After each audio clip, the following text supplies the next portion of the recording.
careful. We're talking about the tropics, our first weekend of November, because our next named system is on the horizon and it is headed for the Gulf of Mexico. But nothing to worry too much about because we've got November things going on. Stronger wind shear, drier air in the Gulf of Mexico, and slightly cooler ocean temperatures that will help weaken this system. But in the meantime, we'll be watching it closely. It is designated as potential tropical cyclone 18 from the National Hurricane Center. They've been investigating it. It's in the Caribbean now. It does have a close center, sustained winds 35 miles per hour now. So in the Caribbean, it's a little bit more favorable for some strengthening. It will probably become Tropical Storm Rafael early this week, and then could be a Category 1 hurricane by midweek Wednesday as it approaches the western part of Cuba. So if you have plans in the western Caribbean early this week, there's going to be some nasty weather there in the coming days.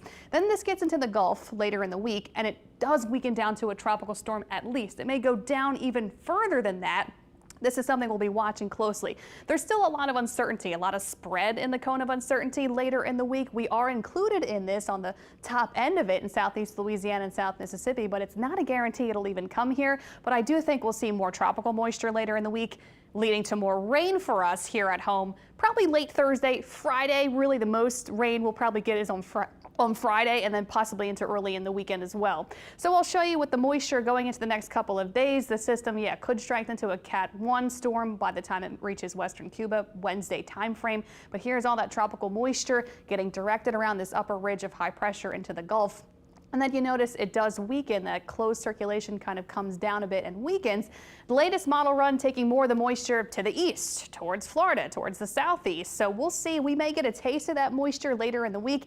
It's just going to change from model run to model run. There's a lot of uncertainty because this time of the year we've got the strong upper level winds. This upper low coming in will help knock it maybe to the east before it even reaches us. So we may not even really be impacted by this at all. And if we are, it's not going to be something of major concern because we have all these limiting factors that will help keep this at bay and keep it on the weaker side. Here's that stronger wind shear that's just present over the Gulf, and it'll continue to enhance later in the week as that upper low approaches at least the Midwest and the lower Mississippi River Valley. So strong upper level winds help to knock it down in intensity. The drier air, the cooler ocean temperatures. I keep harping on these things because these are all our friends. These are all great things to harp on at this point in the season, so I wouldn't panic too much.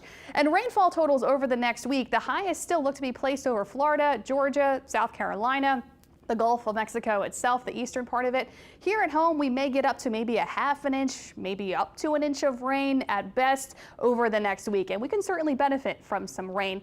And we'll see multiple opportunities for rain, not even tropical moisture later in the week, but on Tuesday, a front comes nearby, and that will trigger a few showers for us. But like I mentioned, the next name on the list is Rafael. It will probably get named that by tomorrow or Tuesday at least. You probably noticed today it's warm, it's humid, no changes there. We're going to stay warm and humid over the next week. It's also breezy. We'll continue to see breezy conditions early this week as well. Sustained winds 10 to 15 miles per hour, gusting above 20 at times. And then as we get to later in the week with the tropical system nearby, we could get a little bit breezy, I would say, by Thursday and Friday. 10 to 15 mile per hour winds. Nothing to worry too much about, but we'll let you know if that changes, of course. But in the meantime, from now until Tuesday, we still have that coastal flood advisory in effect because of the continued east-southeast winds. So coastal flood advisory for the entire area. 1 to 2 feet of minor coastal flooding is possible above normal dry ground. So really during the high tide is something we'll have to watch for this. High tide is expected late at night, 10 p.m. until about 3 a.m. Otherwise, the weather's going to be quiet the rest of your Sunday. 79 degrees right now, dew points in the 70s. It's warm, it's humid, it's breezy, it feels like summer, and we're talking about the tropics. Doesn't feel like it's November.